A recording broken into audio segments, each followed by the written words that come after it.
তারা উড়িয়ে গেছেন। শুধু খানকার পীর ছিলেন না, তসবিহ হাতে নেন নাই, তলোয়ার হাতেও নিয়েছিলেন। শাহাদাতের অমৃত সুধা পান করে তারা এই জমিনে কালেমার দাওয়াত দিয়েছেন। এই জন্য কথা মনে রাখবেন, আহা শাহাদাত বড় অমৃত জিনিস। এই জন্য আপনি যদি দেখেন মুসলমানেরা আজকে তারা শাহাদাতের পেয়ালা নিচ্ছে, শহীদ হচ্ছে, কিন্তু জালেম ইহুদি দাজ্জালের সৈনিকদের সামনে তারা মাথা নত করে নাই, এখনো তারা মাথা উঁচু করে বেঁচে আছে। কথা বলেন ঠিক কিনা? বিশ্ববিখ্যাত আল্লাহর ওলি মালিক ইবনে দিনার আল ইরাকি আল বসরি রাহমাতুল্লাহি আলাইহি তিনি বলেন, আল্লামা ইমাম আবুল ফারাজ ইবনুল জৌজি আজ থেকে 900 বছর আগে একটা কিতাব লিখেছেন, উয়ুনুল হাকাতের মধ্যে তিনি লিখতেছেন, আল্লাহরে মহান ওলি প্রত্যেক বছর হজে আসতেন। হজে আসার পরে তিনি হজ আদায় করতেন। হজ আদায় করার পরে তিনি আল্লাহর দরবারে দোয়া করতেন, আল্লাহ হজ হলো কি হলো না দয়া করে আপনি বলে দেন। শ্রীপুরের মুসলমান, শেরবর্দির মুসলমান, শ্রীবর্দির মুসলমান, শেরপুরবাসী কথা শুনে যাবেন। আরাফাতের ময়দানে হাজি যখন উপস্থিত হয় আর চোখের পানি ছেড়ে দেয়, সাথে সাথে আমার আল্লাহ হাজির গুনাহ মাফ করে দেয়। আরাফাতের মাঠে হাজির গুনাহগুলি আল্লাহ মাফ করে দেয়। যদি কোনোদিন হজে যান তো দেখবেন আরাফাতের মাঠে হাজি কিভাবে কান্না করে। আরাফাতের মাঠে হাজি কানতে কানতে পেরেশান হয়ে যাল, জীবনে অনেক ভুল করছি। আহা এই বছর আমি হজে ছিলাম, প্রচন্ড গরমে, কোন রিপোর্টে আসছে 17,000 হাজি বছর মারা গেছে শুধু গরমে, হিট স্ট্রোকে, প্রচন্ড গরম। হেরামে আমি এর আগেও গিয়েছিলাম, কিন্তু সূরা ইখলাস দিয়ে তারা জুমার নামাজ শেষ করেছে। এত প্রচন্ড গরম, 5 মিনিটও থাকা যায় না গরমে, এত হিট, প্রচন্ড তাপ। আমি সেই দিন চিন্তা করলাম, হায়রে এই প্রচন্ড তাপে সাহাবীরা কালেমার দাওয়াত কেমনে পৌঁছায় দিল।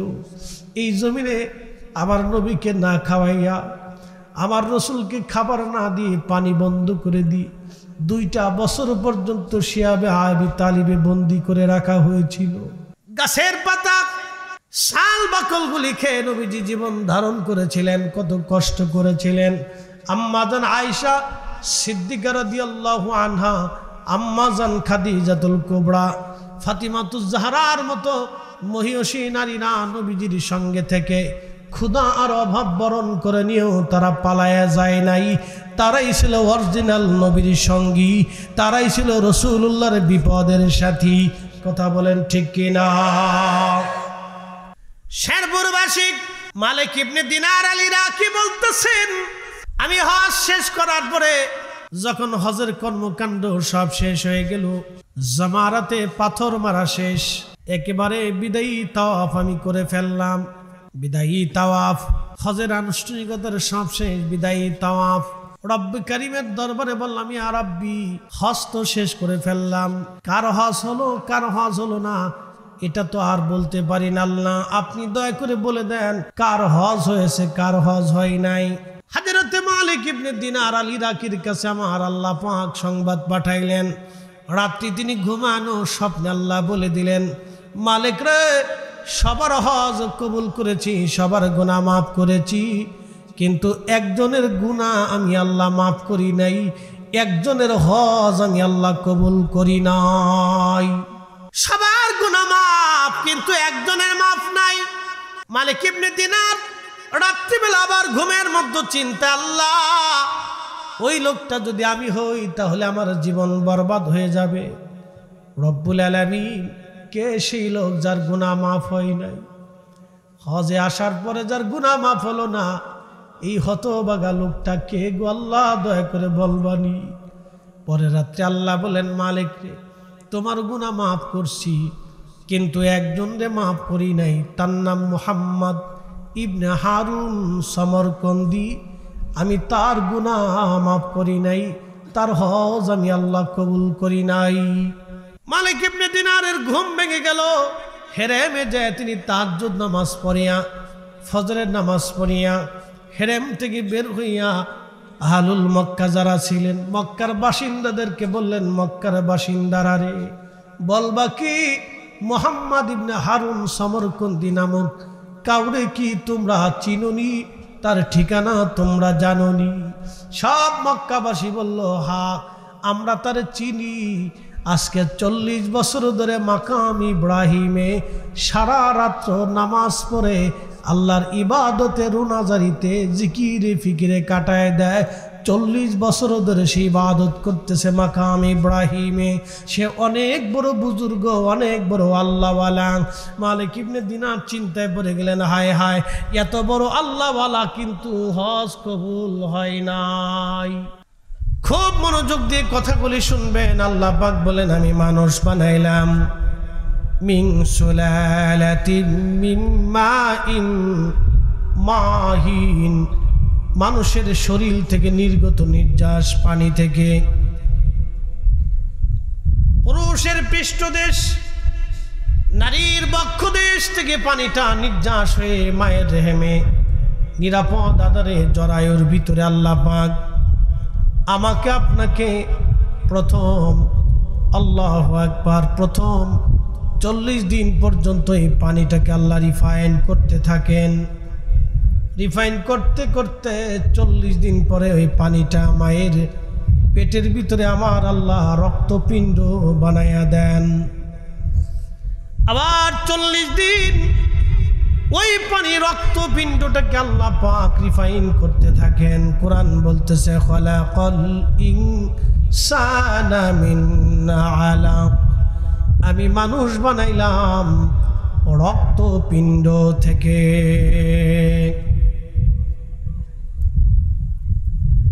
শেরপুরবাসী এই রক্তপিণ্ডটাকে আরো 40 দিন আল্লাহ রিফাইন করতে থাকেন মায়ের পেটে। হে মানুষ, কে সে তোমাকে আল্লাহ থেকে জুদা করে দিল? কে তোমাকে সেজদা থেকে জুদা করলো? কে তোমাকে আল্লাহর একাত্মবাদ থেকে জুদা করলো? কে তোমাকে আখিরাতের বিশ্বাস থেকে জুদা করে দিল? শোনেন, আপনাদের ডানে বামে সামনে পিছনে কাউকে উঠতে দিবেন না। আর যদি কেউ উঠে চলে যেতে মন চায় তাহলে এখনই 1 মিনিটের সময় চলে যাবে, এরপরে টাইম দেবো না আমি। কারণ ওঠা চলাফেরা করলে মাহফিলের ক্ষতি হবে। আমি এখানে কোরআন সুন্নাহর কথা বলার জন্য আসছি। কি কথা বলেন, ঠিক কিনা?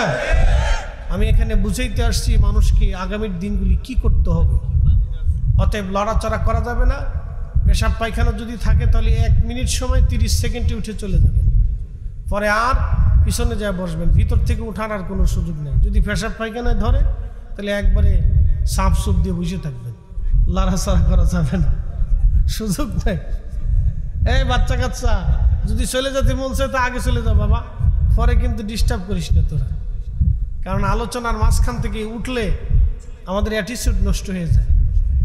এটা আলোচনা আসে না, পরে এটা নষ্ট হয়, বরকত শূন্য হয়ে যায়। শোনেন, এটা জিকিরের মজলিস, আল্লাহর আলোচনার মজলিস। কোরআন আল্লাহর জিকির, আল্লাহর আলোচনা আল্লাহর জিকির, এটা আল্লাহর স্মরণ। এই মাঝখান থেকে যদি ডিস্টার্ব হয় তখন এটা আল্লাহর রহমত থেকে আমরা বঞ্চিত হয়ে যাব। অতএব ধীর স্থিরতার সাথে বসতে হবে। একসাথে বসে বলেন তো আল্লাহু আকবার, বলেন লা হাওলা ওয়ালা কুওয়াতা ইল্লা বিল্লাহ, লা হাওলা ওয়ালা কুওয়াতা ইল্লা বিল্লাহ। সমস্ত শক্তির মালিককে, ক্ষমতার মালিককে, রিজিকের মালিককে, দৌলতের মালিককে, আমাদের মালিককে, সমুদ্রের মাছ খাবার দেয় কে, তাম পৃথিবীর পশু পাখির খাবার দেয় কে, গাছ তরুলতা পাতার খাবার দেয় কে, তাম সৃষ্টি একই সঙ্গে এক মুহূর্তে একভাবে এক সময় এক মুহূর্তে একই সিস্টেমে একই রুলে আল্লাহর নিয়মতান্ত্রিকভাবে চালায় কে? আল্লাহ। কোনো সন্দেহ? তাহলে আমাদের রিজিকের ফয়সালা করে কে? তারপরে মানুষ সুদ খায়, ঘুষ খায়, অন্যের জমি কাইরে খায়। কথা কন ঠিক কিনা? তাহলে বোঝা গেল সে মানুষ হয় নাই, মুসলমান পরের কথা। সে মানুষের কাতারেই নেই, মুসলমান পরের হিসাবে আসে। ঠিক আছে না বাজি? মুসলমান পরে আসেনি, মানুষ হয়েছে কিনা আগে দেখো। মুসলমান ফরের হিসাব মানুষ হয়েছে কিনা আগে দেখে। বাংলাদেশে কুত্তায় কুত্তায় মারামারি হয়, কিন্তু এক কুত্তা আর এক কুত্তারে কামড়ায় মার্ডার করে না। গরু গরু মারামারি হয়, কিন্তু এক গরু আর এক গরুর গুতায় মার্ডার করে না। কিন্তু মানুষ মানুষে মারামারি হইলে এক মানুষ আর এক মানুষকে মার্ডার করে। এক কথা কন না কেন? তাহলে পশুর বুঝটাও আমাদের ভিতরে নাই। তাহলে আগে নিজেকে মানুষ প্রমাণ করেন, মুসলমান আরো পরে আসে। আগে নিজেকে মানুষ প্রমাণ করেন যে আমি মানুষ হয়েছি কিনা, আমি মানুষত্ব আমার ভিতরে আছে কিনা, আমি প্রকৃত মানুষ হয়েছি কিনা। মুসলমান আরো পরে আসে। আল্লাহ মুসলমানের সীমানা আরো অনেক ঊর্ধ্বে, মুসলমানের মর্যাদা আরো অনেক ঊর্ধ্বে। কোরআন বলতেছেন কুনতুম খায়রা উম্মাতিন উখরিজাত লিন্নাস, तमाम সৃষ্টির মধ্যে তোমাদেরকে আমি শ্রেষ্ঠত্ব দিয়েছি, শ্রেষ্ঠত্বের উচ্চ আসনে আমি আসীন করেছি। तमाम উম্মত থেকে তোমাদেরকে 70 গুণের মর্যাদা আমি রব তোমাদেরকে মর্যাদাবান করেছি। এই উম্মতের মর্যাদা দেখে সমস্ত নবীরা বলেছিল, ইয়া রাব্বি আমাদেরকে আখিরি নবীর উম্মত বানিয়ে দেন। ঈসা রুহুল্লাহ আলাইহিস সালাম কিতাবধারী নবী হওয়ার পরও, 4 জন বিশিষ্ট রসুলের মধ্যে একজন রসুল হওয়ার পরও তিনি বারবার বলতেন, ইয়া রাব্বি আমাকে আখিরি নবীর উম্মত বানিয়ে দেন, উম্মত বানিয়ে দেন, উম্মত বানিয়ে দেন, উম্মত বানিয়ে দেন। দোয়া করতে করতে আল্লাহ রাজি হয়ে গেলেন, ঈসা নবীকে এই নবীর উম্মত বানিয়ে দিলেন। এই উম্মতের দাম কত হতে পারে? আরে মানুষ আগে হন, মুসলমান পরে হন। এই উম্মতের এত মর্যাদা আল্লাহ দিয়েছে, এই উম্মত নিজের মর্যাদা নিজে বোঝে না, মসজিদের জুতা চুরি করে খায়। হ্যাঁ, মসজিদের জুতা চুরি করে, মাহফিল থেকে জুতা চুরি করে নিয়ে যায়। আমি একবার বাটার এক জোড়া জুতা কিনছি, তখন ছাত্র বয়সে ওয়াজ নসিহত করি। আমার ফরিদপুরে এক ওয়াজে গেছি, 1500 টাকাতে জুতা কিনছি, তখন আমি ওয়াজ করার পরে 300 টাকা দিত। তো বুঝতেছেন কত আগের কথা। 200 টাকাও দিত। আবার অনেকে কত হুজুর চলে যান, পরে দেখা করবানি। আর জীবনে দেখা হয় নাই। তো ভাবছি কিয়ামতের মাঠে দেখা সাক্ষাৎ হবে। তো যাই হোক, অনেক কষ্টের 1600 টাকার 1500 টাকার জুতা, বাটার জুতা কিনে নিয়ে জুতা জোড়া নিচে রেখে ওয়াজ করছি, কান্নাকাটি করলাম, একটু দোয়া খায়ের করলাম। শেষে নামে দিয়ে আমার জুতাই নাই। পরে কানে ধরে তওবা করছি, আর জীবনের দামি জুতা পরে মাহফিলে যাইতাম না। আজকে 150 টাকার জুতা পাই দিয়েছি। হ্যাঁ, যা দেখেন প্লাস্টিকের এক জোড়া জুতা লয়ে যেতে যাই, তো নিয়ে যাক, অসুবিধা নেই, কোনো দুঃখ নেই। না, কোনো দুঃখ নেই। সবাই চিন্তা করে যে হুজুর সব দামি, তো হুজুরের জুতাই লেখে। আমি ওই দিন চালাক হয়ে গেছি। আমি পরে বলছি না, আর জুতা দামিটা কিনতাম না। আমরা এই অবস্থা। প্রিয় শেরপুরবাসী, কথাগুলি শুনে দোয়া করে বাড়ি যাবেন। কেন দোয়া করবেন আমি একটু পরে বলতেছি। রাস্তাঘাটে অনেক ভাইয়েরা বসে আছেন, দাঁড়িয়ে আছেন, হাঁটতেছেন। বন্ধুরে, কত মানুষকে আমরা কাফন দাফন করায়া কবরে বিদায় জানাইছি। আহা, আজকে আসার সময় ঢাকায় জাম বেঁধে গেল। ওই বাইপাইল সাভার এলাকায় বিরাট বড় জাম, শ্রমিকরা আন্দোলন করতেছে। ঘুরে ধামরাই দিয়ে কালামপুর দিয়ে ভিতর দিয়ে ঢুকে তারপরে আসছি, যার কারণে আসাটাও দেরি হয়ে গেল। ঘুরে আসার সময় গ্রামের ভিতরে দেখি বিরাট বড় জানাজা। সবাই টুপি মাথায় দিয়ে পাঞ্জাবি গায়ে দিয়ে জানাজা পড়ে আল্লাহর বান্দাকে বিদায় দেওয়ার জন্য সবাই আজ রেডি হয়ে গেছে। কিন্তু কারোই চিন্তা নাই কবরে সে কি প্রশ্নের জবাব দিবে। কিছু সময় পরে তার কবরে প্রশ্নের জবাব আসবে, কারো হিসাব নাই। বন্ধু, রাস্তায় বসে থেকে কোনো লাভ হবে না, হেঁটে হেঁটে কোনো লাভ হবে না। প্রিয় ভাই আমার, জান্নাতের বাগানে বসেন, বসলেই আপনার আখিরাতের চিন্তা আসবে, নতুবা আখিরাতের মুক্তি বিরাট বড় কঠিন হয়ে দাঁড়াবে। কথা বলেন ঠিক কিনা? শেরপুরের মুসলমান, কুরআনুল কারীমে আল্লাহ পাক বলতেছেন মায়ের রেহেমের ভিতরে আল্লাহ 40 দিন পর্যন্ত এই পানিটাকে রিফাইন করেন, তারপরে আরো 40 দিন রক্তপিণ্ডটা রিফাইন করার পরে গোশতের টুকরা হয়। এই গোশতের টুকরাটা আরো 40 দিন রিফাইন করার পরে আল্লাহু আকবার, তার একটা মানব দেহের একটা আকার আকৃতি আসে। এরপরে আমার আল্লাহ রাব্বুল আলামিন 120 দিনের মাথায় রুহু নামক ইঞ্জিনটা রুহের জগৎ থেকে এনে মায়ের পেটের ভিতরে আমার আল্লাহ আমাদের বডির মধ্যে ইঞ্জিনটা আল্লাহ ফিট করে দেয়। একবার জোরে বলা যাবে কি আল্লাহু আকবার? তাহলে বলেন সেজদা হবে কার জন্য?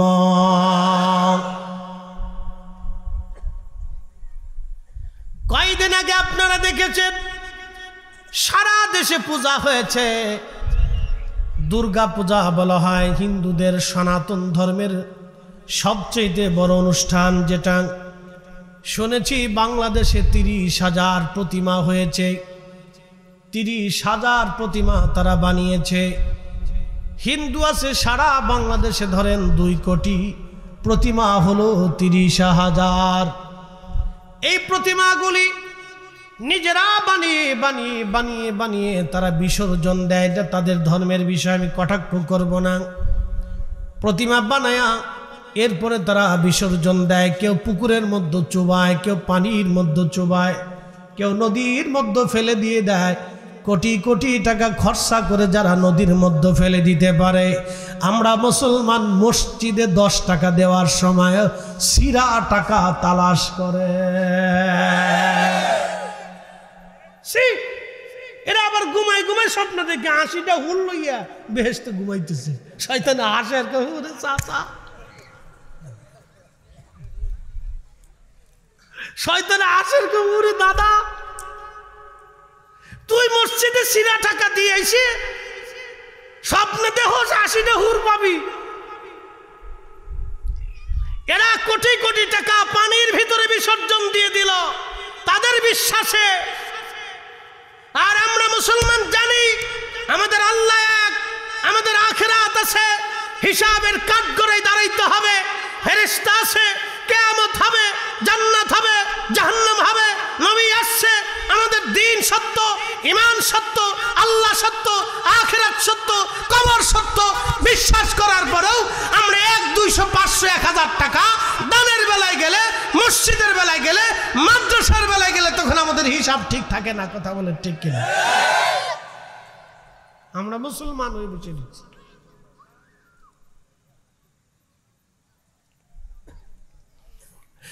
তেলের গাড়ি তেলে চলে,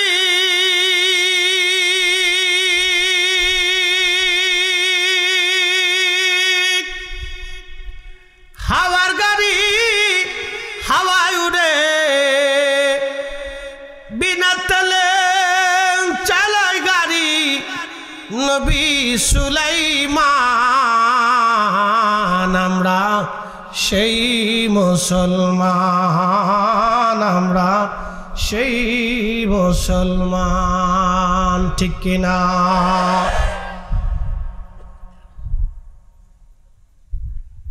খুব মনোযোগ দিবেন, কথাগুলি শুনবেন। শেরপুরের মুসলমান, ওই মায়ের রেহেমের ভিতরে আমি বড় হতে লাগলাম। যখন 120 দিন সময় হয়ে যায় মায়ের রেহেমে, 4 মাস, ঠিক তখনই রুহু নামক ইঞ্জিনটা আল্লাহ রুহের জগৎ থেকে এনে মায়ের পেটের মধ্যে আল্লাহ ফিট করে দিলেন। ওই সময় আল্লাহ জিবরিলকে ডাক দিয়ে বলে, জিবরাইল, 4টা জিনিস তুমি আমার বান্দার জন্য নির্ধারিত করে দাও। 1 নম্বর হায়াত, কতদিন দুনিয়াতে সে বেঁচে থাকবে, কোন জায়গায়, কোন স্থানে, কোন সময়ে, কোন মুহূর্তে, কোন ভাবে সে মৃত্যুবরণ করবে, আমার বান্দার জন্য তুমি এটা লিখে দাও। এই জন্য মৃত্যু যেখানে আছে বান্দা সেখানে মরতেই যাবে, কোনো রাস্তা নাই। জিন্দেগি তোর যাই রে ফাঁকি দিয়া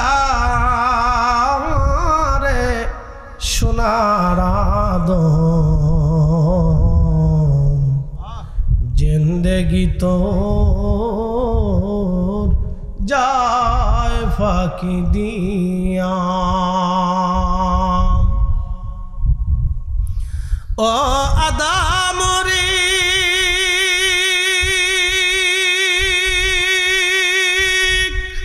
পাগ ধরিয়া গেছে দাড়ি, দন্ত বাসে গোটা চারি, সমন জারি গিয়াছে করিয়ারে সোনার আদম, জিন্দেগি তোর যায় ফাঁকি দিয়া। বন্ধু খুব মনোযোগ দিবেন। আহা, মায়ের রেহেমের ভিতরে ওইভাবে আল্লাহ বড় করতে থাকেন আমাকে। যে নারী মা হয়েছে, সন্তান জন্ম দিয়েছে, এই নারী জানে মার কত ব্যথা। আহা, মা কি জিনিস, এই যুবক আপনি বুঝে যাবেন আজ। শেরপুরবাসী, মা কি জিনিস আপনাকে আজ আমি বুঝাবো। আল্লাহ রসুলের জীবন। এই উঠেন কেন, বসেন বসেন বসেন।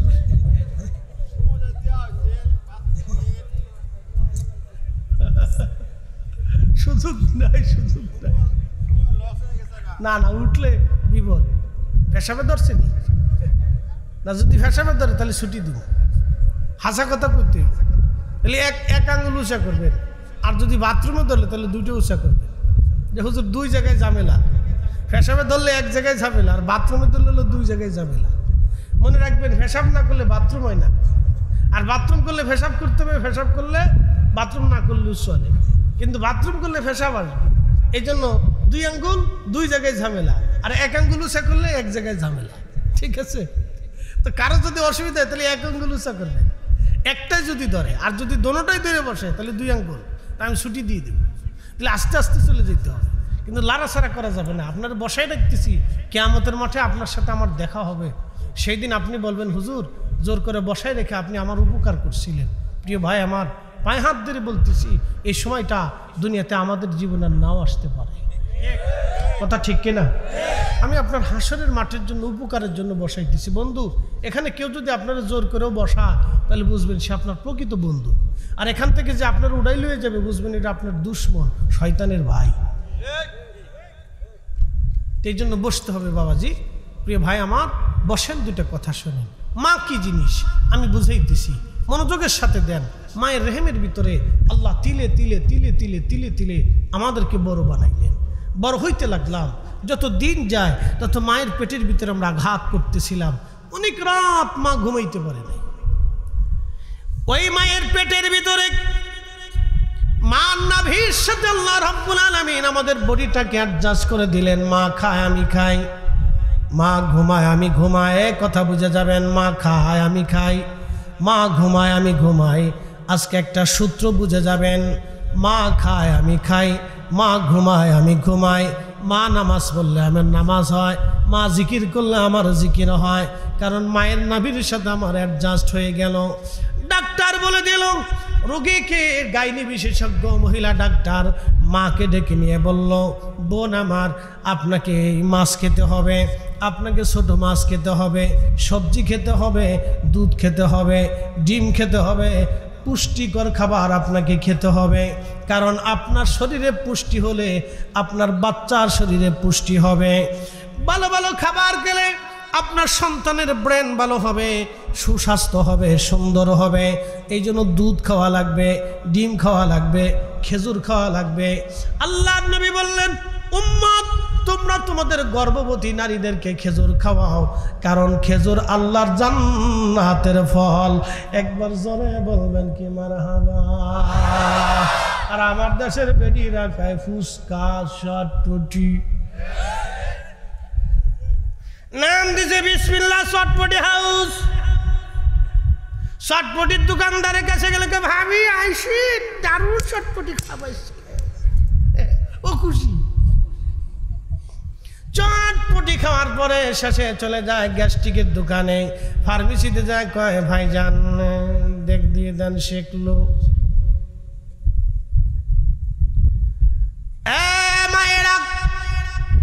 মহিলারা আসেনি না মরে গেছে? আসছে, কিছু আছে। দিনে বলে অনুষ্ঠান হয়েছে, আবেশা বলছে দিনে অনুষ্ঠান হয়ে গেছে।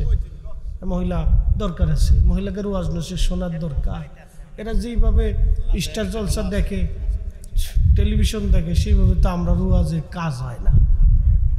না, এই ওয়াজ শুনে টেনে চলে যায়, হুজুর যা কিছু এটা আমরা জানি, শেষ।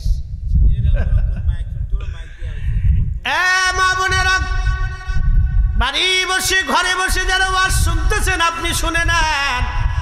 মার পুষ্টি হইলে যদি সন্তানের পুষ্টি হয়, মা খাইলে যদি সন্তানের খাওয়া হয়, মা ঘুমাইলে যদি সন্তানের ঘুম হয়, মার স্বাস্থ্য ভালো হইলে, পুষ্টিকর খাবার খাইলে যদি সন্তানের পুষ্টি হয়ে যায়, তাহলে সন্তান পেটের ভিতরে নিয়ে মা গান শুনলে, টেলিভিশন দেখলে, নাচানাচি দেখলে, ছেলেটাও নাচানাচি হয়। কথা কন। আমি যদি ভাও, তোরাও ঠিক করিস, ওরাও ঠিক কর। হ্যাঁ, এই বিভিন্ন আছে, আপনি দেখবেন নাচতেছে এইভাবেই নাচে। কারণ ওই সময় নারী যদি কোরআন শরীফ তেলাওয়াত করত, ওই ছেলেটা কোরআনের প্রতি তার ভক্তি হতো। ওই সময় মহিলা যদি দুরূদ শরীফ পড়ত, ওই ছেলেটা রাসূলের প্রতি মোহাব্বত বাড়ত। মহিলা যদি নামাজ পড়ত, তাহলে বাচ্চাটা মায়ের পেটের ভিতরে নামাজি হতো। যেমন হুজুর গাউসে পাক মহিউদ্দিন আব্দুল কাদের জিলানী 18 পারা কোরআন শরীফ মুখস্থ করে দুনিয়াতে এসেছিলেন।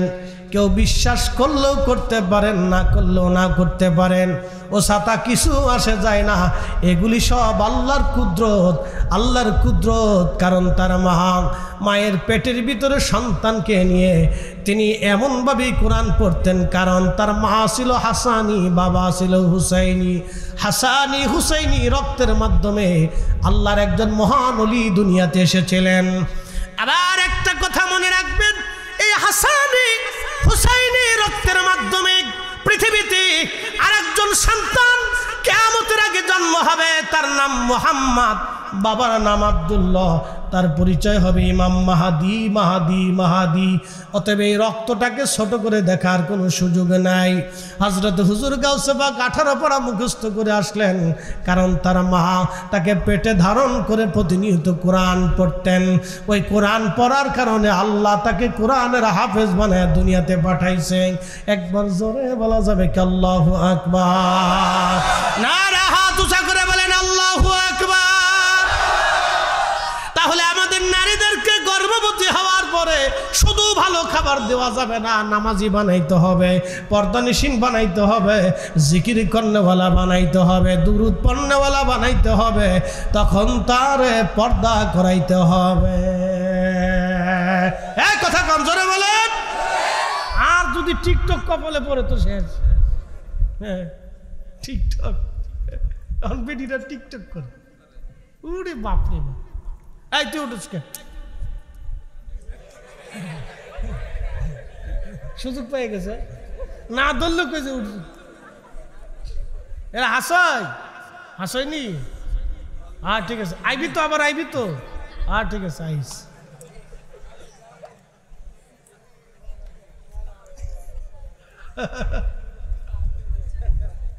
বুঝছে।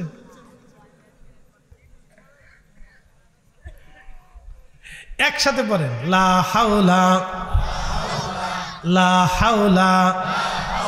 ওয়ালা কুওয়াতা ইল্লা বিল্লাহ।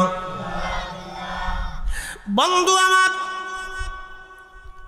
মায়ের রেহেমের ভিতরে সন্তান, মার অনেক কষ্ট হয় ব্যথার কারণে, প্রসব ব্যথা বেদনার কারণে মা মনে হয় পৃথিবী থেকে সে বিদায় হয়ে যাবে।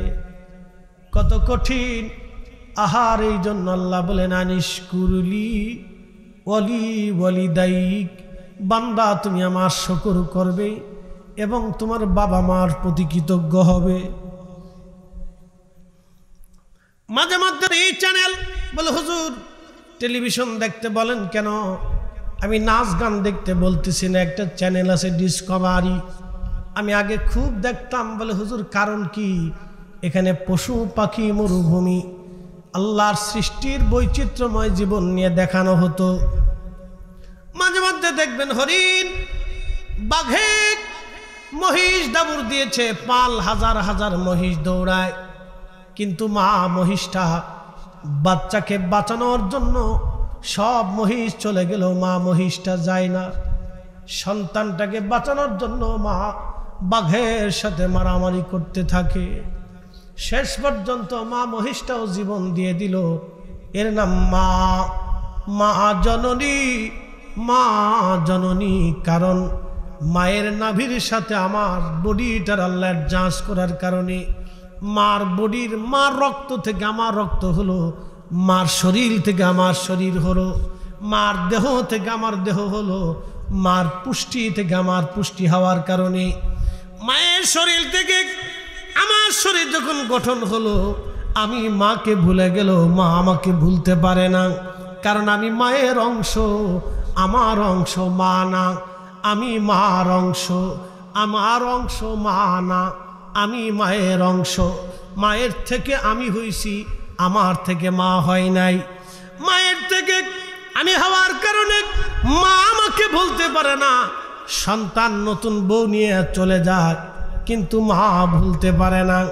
5 বছর পরেও যদি সন্তান ফিরে আসে, কান্না করে মা ভুল হয়ে গেছে, সাথে সাথে মা মাফ করে দেয়। মা তার মনের ভিতরে দুঃখ রাখে না, বেদনা রাখে না। কিন্তু সন্তান তারপরেও বাবা মাকে ভুলে যায়, বৃদ্ধাশ্রমে পাঠায়। ওগো মা তুমি এ ধরনের শ্রেষ্ঠ নিয়ামত, তোমারই পদতলে রয়েছে জান্নাত, তোমারই পদতলে রয়েছে জান্নাত। ওগো মা তুমি এ ধরনের শ্রেষ্ঠ নিয়ামত, তোমারই পদতলে রয়েছে জান্নাত। আরে আমার নবী তার মাকে ভুলতে পারেন নাই। ইমাম সুয়ুতি একখানা কিতাব লিখেছেন, আল-হাবিলিল ফাতওয়া আল মুজাল্লাদুস সানি। একটা অধ্যায় তিনি করেছেন মাসালিকুল হুনাফা বিওয়ালিদাইল মুস্তাফা। আমি কিতাব থেকে একটা ঘটনা শোনাই। হযরতে আম্মা জান আয়েশা সিদ্দিকা রাদিয়াল্লাহু আনহা বলতেছেন, একদিন নবীজি হাজুন গোরস্থান, যদি কোনোদিন মক্কায় যান, আবু জাহেলের বাড়ি বর্তমান ল্যাট্রিন, জাবাল আবু কুবাইসের পাহাড়ের পাদদেশ দিয়ে, এইখান দিয়ে পিছন দিক দিয়ে যদি আপনি আগায় যান, তাহলে আপনি একটা মসজিদ পাবেন। মসজিদের নাম মসজিদে জিন। আর একটু যদি আগান, এখানে পাবেন হাজন, বর্তমান নাম জান্নাতুল মুআল্লা। মুআল্লা গোরস্থান। এই গোরস্থানে আম্মাজান খাদিজা ঘুমিয়ে আছেন, যার নামে আজ মাদ্রাসা। তিনার নাম হযরত খাদিজাতুল কুবরা। ওনার লকব তাহেরা তাইয়্যিবা। উনি পবিত্র পবিত্রা নারী ছিলেন। একবার আওয়াজ তুলে জোরে বলা যাবে কি মারহাবা। পৃথিবীর কোন নারীর আগে তাহেরা তাইয়্যিবা শব্দ লেখা নাই, কিন্তু তিনি একমাত্র মহিষী নারী, আমাদের মা জননী খাদিজাতুল কুবরা। তাহেরা তাহেরা তাইয়্যিবা, তাহেরা তাইয়্যিবা। এ নারী জাতি, তোমাদেরকে আম্মাজান খাদিজাতুল কুবরার চরিত্র নেওয়া লাগবে। তাহেরা তাইয়্যিবা, তাহেরা তাইয়্যিবা। খুব মনোযোগ দিয়েন। হযরতে আল্লাহর নবী ওই গোরস্থানের ভিতরে গেলেন। গোরস্থানের মধ্যে দাঁড়ায়া দাঁড়ায়া নবী কাঁদতেছিলেন। কান্নার আওয়াজে ফুফি ফুফি নবী কাঁদতেছিলেন। কান্নার আওয়াজে আল্লাহর হাবিবের শরীর, হাত পা মুবারক কাঁপতেছিল। আম্মা জান আয়েশা বলেন, দুনিয়ার মানুষ, আমি গাধার রশিখানা ধরে হাজুনের বাহিরে দাঁড়িয়েছিলাম। আল্লাহর নবীর কান্না দেখে আমিও কেঁদে ফেললাম। নবীও কাঁদে, আমি আয়েশাও কাঁদতে লাগলাম। আল্লাহর নবীও কান্দে, আমি আয়েশাও কাঁদতে লাগলাম। নবীর কান্না দেখি আমি আয়েশা সহ্য করতে পারতেছিলাম না। নবী কেন কান্না করে রে? কিছু সময় পরে দেখি রহমতের নবী মুস্কি মুস্কি আসে, হেসে হেসে হাজুম থেকে নবীজি বের হয়ে আসতেছিলেন।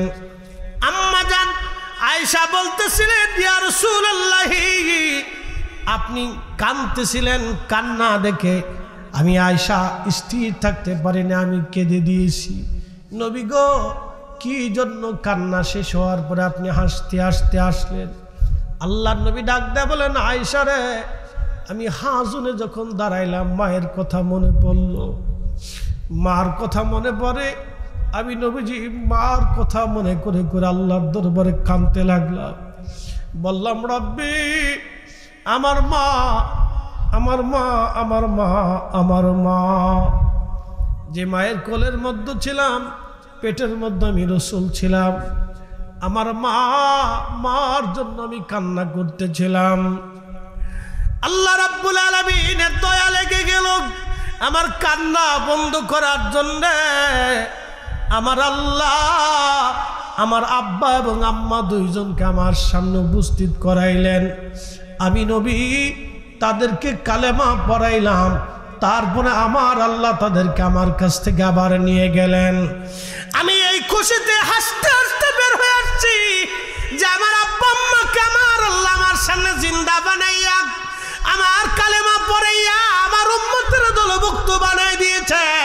চিৎকার মেরে জোরে বলবেন কি আল্লাহু আকবার? না না, আরো জোরে বলেন আল্লাহু আকবার। নারে তাকবীর, নারে রিসালাত, ইয়া রাসূলুল্লাহ, নারে রিসালাত, ইয়া রাসূলুল্লাহ। তিনি রাহমাতুল লিল আলামিন, রাহমাতুল লিল আলামিন। ইমাম সুয়ুতি লিখতেছেন, এখান থেকে বোঝা যায় নবীর আব্বা আম্মা দুইজন আল্লাহর জান্নাতি, জান্নাতি, জান্নাতি, জান্নাতি। কাজী নজরুল এই জন্য তিনি চমৎকার করে লিখলেন, শ্রেষ্ঠ নবী দিলাম রে। কষ্ট হচ্ছে? চলবে চলবে, হাত উঁচু করে বলেন তো, চলবে? শ্রেষ্ঠ নবী দিলাম রে, তরিয়ে নিতে রোজ হাসুরি। শ্রেষ্ঠ নবী দিলাম রে, তরিয়ে নিতে রোজ হাসুরি। পথ না ভুলি তাই তো দিলে পাক কুরআনের বাণী। খুদা তোমার মেঘের বাণী, সুন্দর ফল, সুন্দর ফল, মিঠা নদীর পানি। খুদা তোমার মেঘের বাণী, খুদা তোমার মেঘের বাণী। আল্লাহুম্মা সাল্লি আলা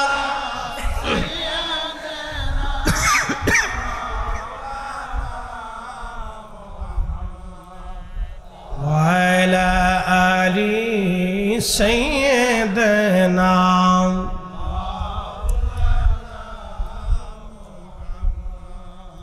বন্ধু আমার, শেরপুরবাসী মা কি জিনিস এটা বোঝানোর জন্য আমি এ পর্যন্ত নিয়ে নিলাম। নবীজি হাজুনে কেঁদে কেঁদে মার জন্য বুক ভাসায় কাঁদতেছিলেন।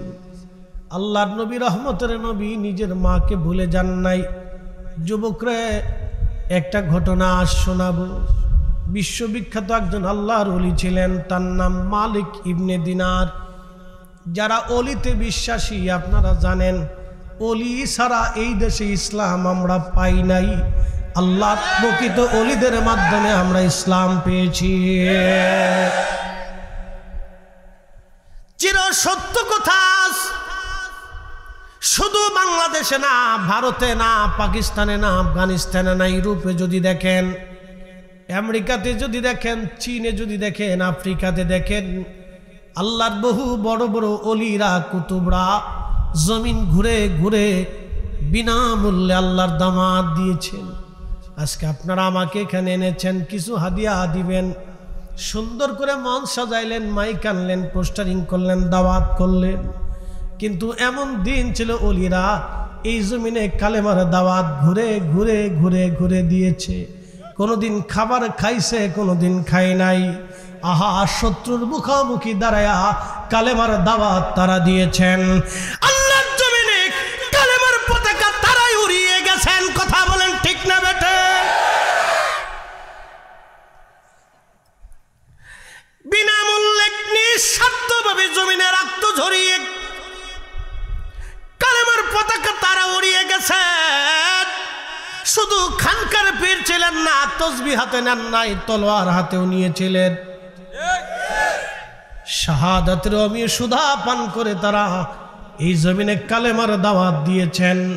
এই জন্য কথা মনে রাখবেন, আহা, শাহাদাত বড় অমীয় জিনিস।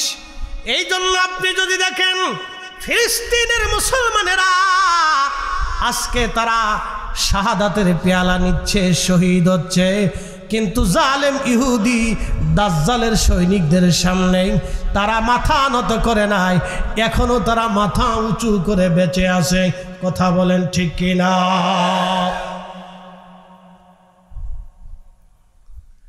বিশ্ববিখ্যাত আল্লাহর ওলি মালিক ইবনে দিনার আল ইরাকি আল বসরি রাহমাতুল্লাহি আলাইহি তিনি বলেন, আল্লামা ইমাম আবুল ফারাজ ইবনুল জৌজি আজ থেকে 900 বছর আগে একটা কিতাব লিখেছেন। উয়ুনুল হাকাতের মধ্যে তিনি লিখতেছেন, আল্লাহরে মহান ওলি প্রত্যেক বছর হজে আসতেন।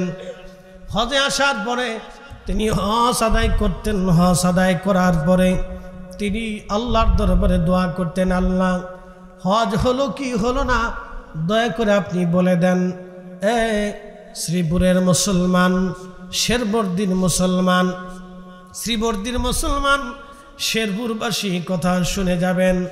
আরাফাতের ময়দানে হাজী যখন উপস্থিত হয় আর চোখের পানি ছেড়ে দেয়, সাথে সাথে আমার আল্লাহ হাজীর গুনাহ মাফ করে দেয়। আরাফাতের মাঠে হাজীর গুনাহগুলি আল্লাহ মাফ করে দেয়। যদি কোনোদিন হজে যান তো দেখবেন আরাফাতের মাঠে হাজী কিভাবে কান্না করে। আরাফাতের মাঠে হাজী কানতে কানতে পেরেশান হয়ে যাল, জীবনে অনেক ভুল করছি।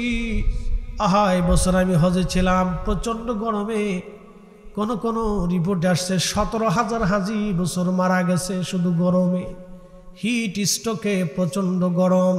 হেরামে আমি এর আগেও গিয়েছিলাম, কিন্তু সূরা ইখলাস দিয়ে তারা জুমার নামাজ শেষ করেছে। এত প্রচন্ড গরম, 5 মিনিটও থাকা যায় না গরমে, এত হিট, প্রচন্ড তাপ। আমি সেই দিন চিন্তা করলাম, হায়রে এই প্রচন্ড তাপে সাহাবীরা কালেমার দাওয়াত কেমনে পৌঁছায় দিল এই জমিনে। আমার নবীকে না খাওয়াইয়া, আমার রসুলকে খাবার না দিয়ে পানি বন্ধ করে দিই 2টা বছর পর্যন্ত শিয়াবে আবি তালিবে বন্দি করে রাখা হয়েছিল। গাছের পাতা, শাল বাকলগুলি খেয়ে নবীজি জীবন ধারণ করেছিলেন, কত কষ্ট করেছিলেন। আম্মাজান আয়েশা সিদ্দিকা রাদিয়াল্লাহু আনহা, আম্মাজান খাদিজাতুল কুবরা, ফাতিমাতুজ জাহরার মতো মহিয়সী নারীরা নবীজির সঙ্গে থেকে ক্ষুধা আর অভাব বরণ করে নিয়েও তারা পালায়া যায় নাই। তারাই ছিল অরিজিনাল নবীর সঙ্গী, তারাই ছিল রাসূলুল্লাহর বিপদের সাথী। কথা বলেন ঠিক কিনা?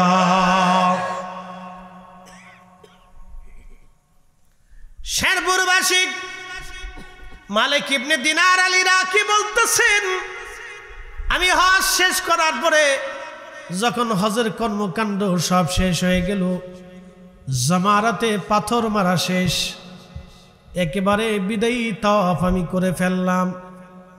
বিদায়ী তাওয়াফ, হজের আনুষ্ঠানিকতার সব শেষ, বিদায়ী তাওয়াফ। রব্বে কারিমের দরবারে বললাম, ইয়া রাব্বি, হজ তো শেষ করে ফেললাম, কার হজ হলো কার হজ হলো না এটা তো আর বলতে পারি না। আল্লাহ আপনি দয়া করে বলে দেন কার হজ হয়েছে কার হজ হয় নাই। হযরতে মালিক ইবনে দিনার আল ইরাকির কাছে আমার আল্লাহ পাক সংবাদ পাঠাইলেন।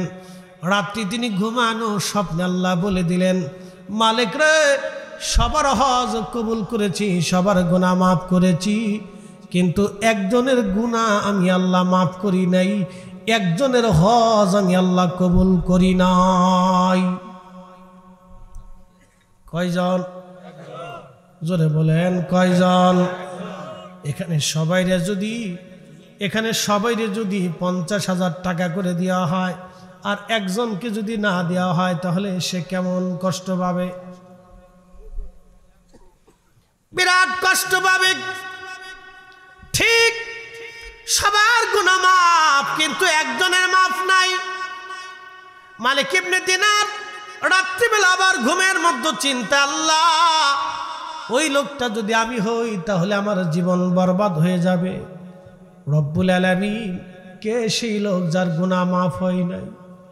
হজে আসার পরে যার গুনাহ মাফ হলো না, এই হতভাগা লোকটা কে গো আল্লাহ, দয়া করে বলবানি। পরে রাত্রে আল্লাহ বলেন, মালিক রে তোমার গুনাহ মাফ করছি, কিন্তু একজন রে মাফ করি নাই, তার নাম মুহাম্মদ ইবনে হারুন সমরকন্দি। আমি তার গুনাহ মাফ করি নাই, তার হজ আমি আল্লাহ কবুল করি নাই।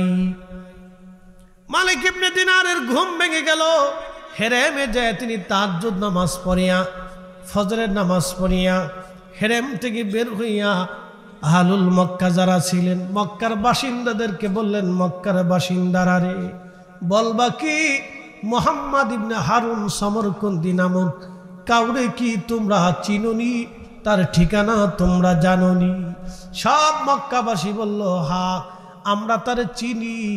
আজকে 40 বছর ধরে মাকাম ইব্রাহিমে সারা রাত্র নামাজ পড়ে আল্লাহর ইবাদতে রুনাজারিতে জিকিরে ফিকিরে কাটায় দেয়। 40 বছর ধরে সে ইবাদত করতেছে মাকাম ইব্রাহিমে। সে অনেক বড় বুজুর্গ, অনেক বড় আল্লাহওয়ালা। মালিক ইবনে দিনার চিন্তায় পড়ে গেলেন, হায় হায়, এত বড় আল্লাহওয়ালা কিন্তু হজ কবুল হয় নাই। আমার দিকে তাকান, আজকে বুঝে যাবেন মুসলমান কারে কয়। সারা রাত্র নামাজ পড়ছেন, ওযু নাই, নামাজ হবে? একসাথে বলেন হবে? যদি আজকে ওয়াজ শুনে চিন্তা করলেন ফরিদি হুজুরের ওয়াজ শুনলাম, তো আজকে আর বাদ যাব না, মসজিদে কাটাবো।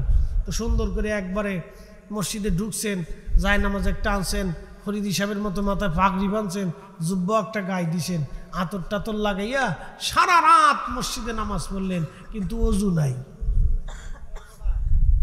হবে? ওযু ছাড়া যেমন নামাজ হয় না, সুদ ঘুষ খাইয়া অন্যের জমি আর টাকা মাইরে দিয়া নামাজে দাঁড়াইলেও নামাজ হয় না। এই কথা কন না কেন? কথা ক্লিয়ার না ভেজাল আছে? একবার ক্লিয়ার। ভেজাল আছে?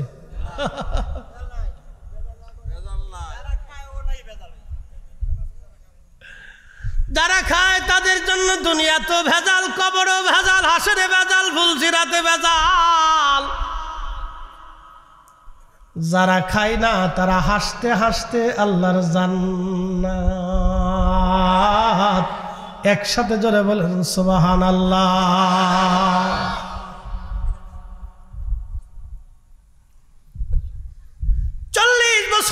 মাকাম ইব্রাহিমে নামাজ পড়ে, হজ কবুল হলো না, ক্ষমা হলো না। কিরে উড়ুসকে যা, দেখছেন শিখে ফেলছে, ঠাস করে উঠে দিছে।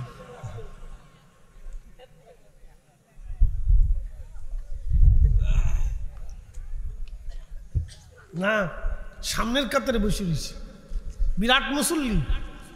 আগামী দিন ওরা থাকবে, আমরা কবরে চলে যাব।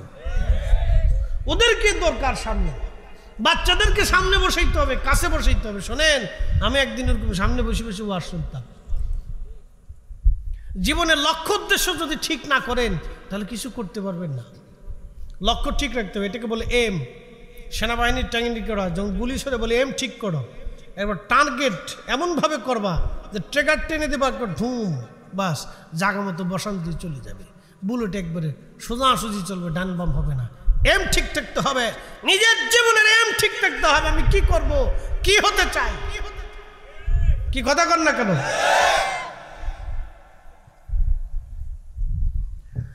মালিক ইবনে দিনার, হ্যাঁ বাবা বসে পড়ো, মর্দে মুজাহিদ, ঠিক আছে, বডিও ঠিক আছে।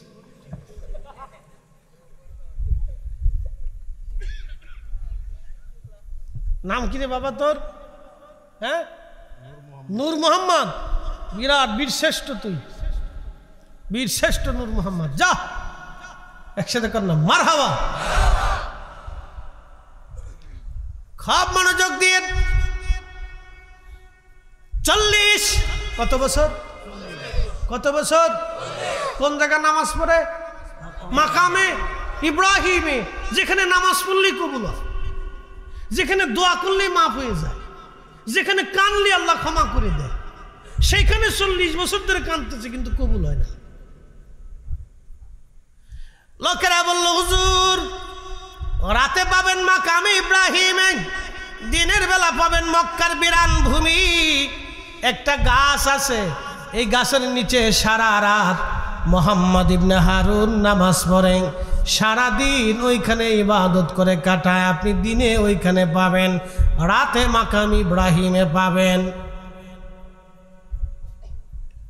আল্লাহর ওলি মালিক ইবনে দিনার হেঁটে হেঁটে বিরান ভূমিতে যায়, দেখলেন হ্যাঁ গাছের নিচে একজন বান্দা, একটা হাত নাই, দাঁড়ায় দাঁড়ায় খুব ধীর স্থির ভাবে নামাজ পড়তেছে। আমরা তো নামাজ পড়ি টুকুরু টুকুরু টুকুরু টুকুরু নামাজ, নামাজে গেলে মনে হয় বিরাট বড় জ্বালা বাজছে, আমরা কামলা দেওয়ার জন্য মনে হয় নামাজ আইছি, কত তাড়াতাড়ি নামাজ পড়তে পারি। ঠুকুরু ঠুকুরু ঠুকুরু ঠুকুরু নামাজ, এই ঠুকুরু ঠুকুরু নামাজের 4 পয়সাও মূল্য না। নামাজ পড়তে হবে ধীর স্থির ভাবে। আল্লাহকে সন্তুষ্ট করার জন্য আপনি এমন ভাবে দাঁড়াবেন যে আপনি আসামি, আপনি পাপী, আপনি আসামি, আপনি আল্লাহর আসামি, আপনি গোলাম, আপনি মনিবের সামনে দাঁড়িয়েছেন, আপনি প্রজা, আপনি মহারাজার সামনে দাঁড়িয়েছেন, যিনি রাজার রাজা, যিনি সম্রাটের সম্রাট, যিনি তামাম মুলকের বাদশা, তিনি সেই বাদশার সামনে আপনি দাঁড়িয়েছেন। বিনয়ের সাথে আপনাকে দাঁড়াইতে হবে। কিসের সাথে? বিনয়ের সাথে আপনাকে দাঁড়াইতে। আর আমরা নামাজ পড়ি ঠুকুর ঠুকুর ঠুকুর ঠুকুর, কে কত তাড়াতাড়ি পড়তে পারে বাপরে বাপ। আর জুমার নামাজ শেষ হইলে তো মসজিদে মুসল্লি থাকে না, ও সালাম ফিরে মসজিদে ধুম ধুম ধুম ধুম ধুম ধুম আওয়াজ হয়, কিরে মুসল্লি চলে দিতেছে, হ্যাঁ ধুম ধুম ধুম ধুম ধুম ধুম। কে কার আগে মসজিদ থেকে বেরোইতে পারে? আমার দেশের নামাজ বিভিন্ন কোয়ালিটির নামাজ। এক নামাজ সামাজিক নামাজ, আর এক নামাজ বিয়ে নামাজ, আর এক নামাজ ঠেলার নামাজ, আর এক নামাজ বিপদের নামাজ, আর এক নামাজ নির্বাচনের নামাজ। নির্বাচন আসলে দেখবেন নামাজের হিরিক পড়ে গেছে। জোরে কর, বিরাট নামাজ, মুইতেও পানি লাগে। হ্যাঁ নামাজে দাঁড়িয়ে গেছে, নামাজে দাঁড়িয়ে চিন্তা করতেছে কোন ফাড়া গেলে ভোট পাওয়া যাবে, কার কাছ থেকে ভোট নেবো, কার দিব, কারে বুঝাবো, কোন জায়গায় যাবো, কোন জায়গায় যাবো। ওদিক দিয়ে ইমাম সাহেব কিন্তু পড়তে, ও কিন্তু নির্বাচনে হিসাব করতেছে। উচিত কথার ভাত নাই ভাই। এই নামাজ দিয়ে আল্লাহকে পাওয়ার কোনো রাস্তা নাই, কোনো রাস্তা নাই। বহুদিন পরে বিয়ে বাড়ি গেছে, বিয়ে আসেন নামাজে যাই, বিয়ে চিন্তা করে যদি না যাই তো কি করবে, ঠেলাই পড়ে বিয়ের পিছিয়ে পিছিয়ে কোনো রকম গেছে, এটা নাম দিয়েছে বিয়ে নামাজ। কি কথা কন দেখা, এটার নাম কি? বিয়ে নামাজ। ঠেলাই পড়িয়ে বিয়ে ঠেলাই পড়ে নামাজে গেছে, শয়তান হাসে উরে চাচা।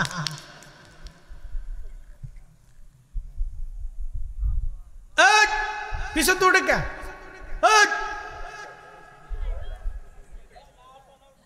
হেরু খালি আঙ্গুল উঁচা করে সব চালাক হয়ে গেছে। একসাথে যারা বলেন তো আল্লাহু আকবার।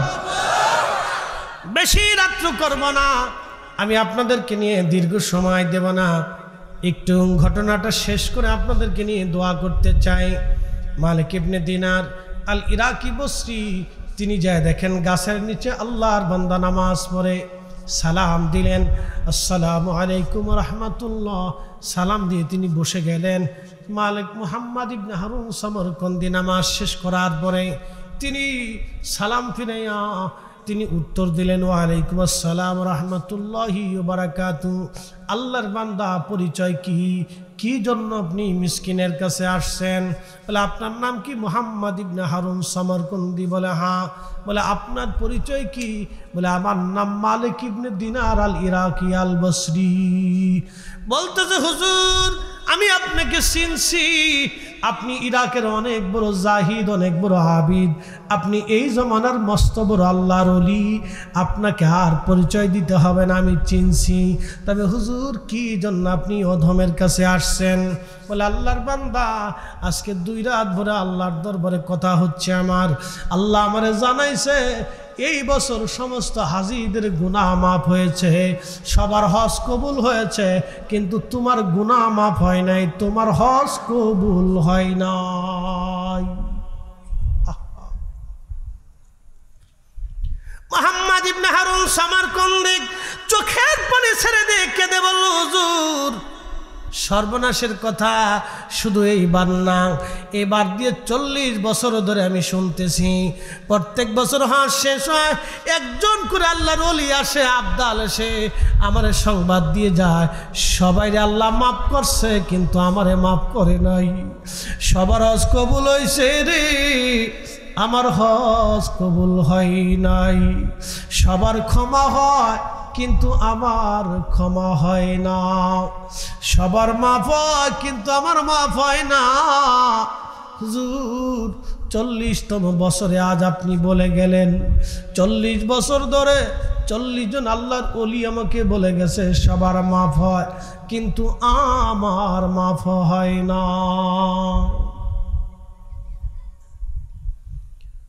মালিক ইবনে দিনার বললেন, আল্লাহর বান্দা তাহলে বলো কি ভুল তুমি করছো, অন্যায় করছো বলবানি? বলে, হ্যাঁ হুজুর একটা ভুল আমি করছিলাম, অনেক মস্ত বড় ভুল। বলে, আল্লাহর বান্দা কি ভুল করছো বলো? বলে, হুজুর আমি সমরকন্দের অনেক বড় ব্যবসায়িক ছিলাম। বলে দিয়ে যাই আমাদের বাংলাদেশ, তারপরে অনেক মস্ত বড় একটা দেশ আছে ভারত, ভারতের পরে আরও একটা মস্ত বড় দেশ আছে পাকিস্তান, পাকিস্তানের পরে আরও মস্ত বড় একটা দেশ আছে আফগানিস্তান, তারপরে একটা দেশের নাম উজবেকিস্তান। এই উজবেকিস্তানের বুখারা একটা শহর আছে, এই বুখারা থেকে 3 মাইল দূরে আর একটা শহর আছে, এই শহরের নাম হলো বাজান সমরকন্দ। যেমন জামালপুর থেকে শেরপুর 10-15 কিলোমিটার হবে, নাকি বলেন? কত কিলোমিটার? হ্যাঁ,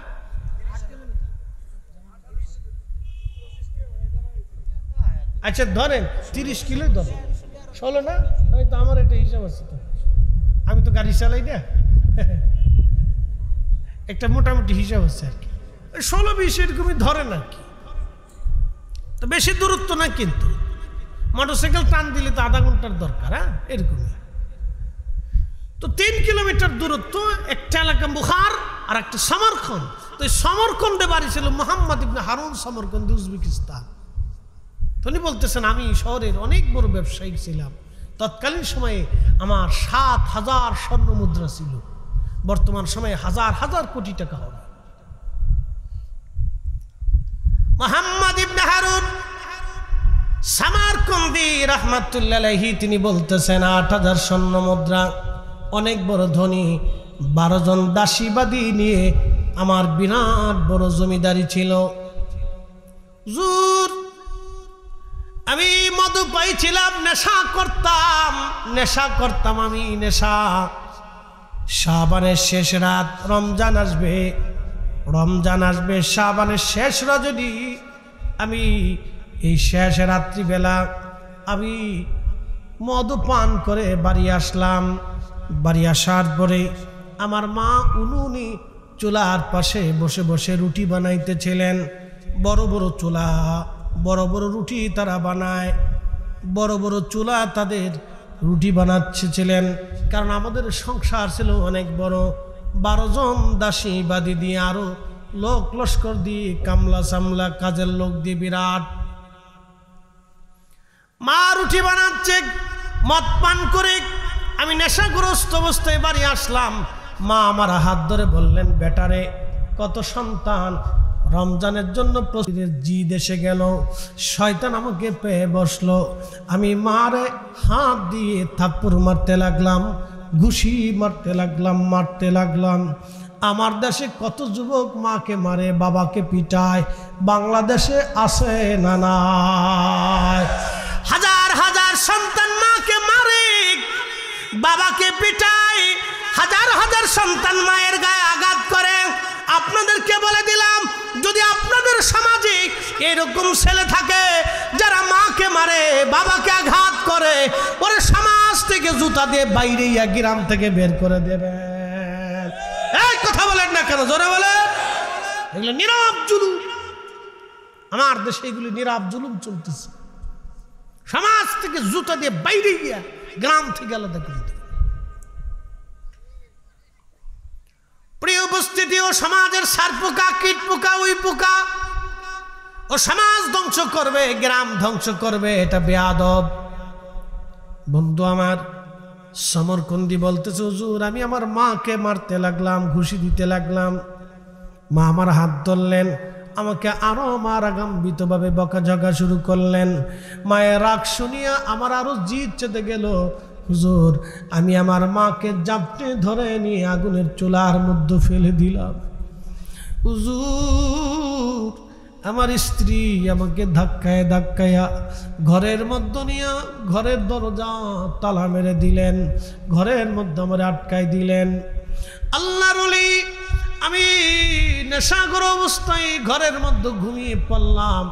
সকাল হলো, ঘুম ভেঙে গেল আমার। ঘুম ভেঙে যাওয়ার পরে আমি দরজা খুলতে যাইয়া দেখি দরজা বাহির থেকে বন্ধ করা। স্ত্রীকে ডাক দিলাম, বিবি দরজা কেন লাগানো? স্ত্রী আমাকে কর্কশ ভাষায় বলল, তোমার মতো নাফরমানের সঙ্গে আমি সংসার আর করব না। যেই লোক তার নিজের মাকে চুলার মধ্যে আগুনের মধ্যে পোড়ায় মেরে ফেলে দেয়, তার সঙ্গে আমি আর সংসার করতে পারবো না। এত বড় নাফরমানের সঙ্গে ঘর সংসার করা যায় না। আমি বললাম, বিবি কি হয়েছে? বলে, গতকাল রাত্রিবেলা তুমি মদপায়ী অবস্থায়, নেশাগ্রস্ত অবস্থায় তুমি তোমার মাকে আগুনের চুলার মধ্যে পোড়ায় মারছো।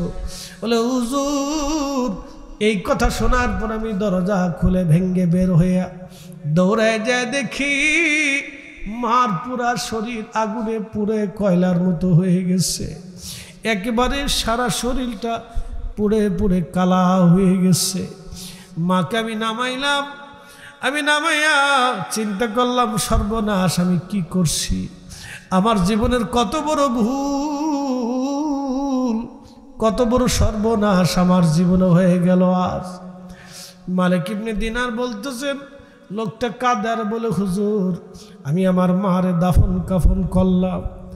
দাফন কাফন করাইয়া আমি আমার স্ত্রী থেকে জুদা হয়ে গেলাম, তারে তালাক দিয়ে তারে বিদায় করে দিলাম। আমার 12 জন দাসীবাদী ছিল, আমি তাদেরকেও মুক্ত করে দিলাম।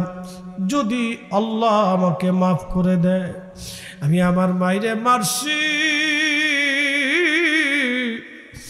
যেই হাত দিয়ে মায়েরে ঘুষি মারছিলাম, থাপ্পড় মারছিলাম, আল্লাহ আমারে মাফ করবে।